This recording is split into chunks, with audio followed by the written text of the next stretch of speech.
Vandemoortele started 125 years ago here in Izegem with the production of margarines and fats. We have already 12 production lines for industry blocks from 10 kilograms to smaller consumer portions of 250 grams. So we have a very flexible factory.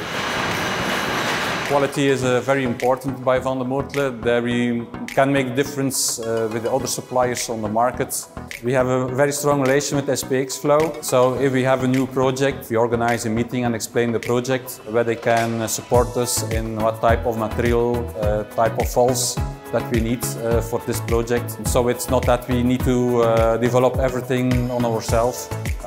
All the expertise that is available in SPX FLOW. We have several products of APV, like the pumps, valves and the plate exchangers. From Gerstenberg Schrӧder we have several crystallization units. We are doing now more than 120 years of margarine, but the technology is not the same as 100 years ago. So we need to follow all the changings in the market of technology. So that's good that we can call SPX FLOW if there is an issue, that they can give us the answers that we need.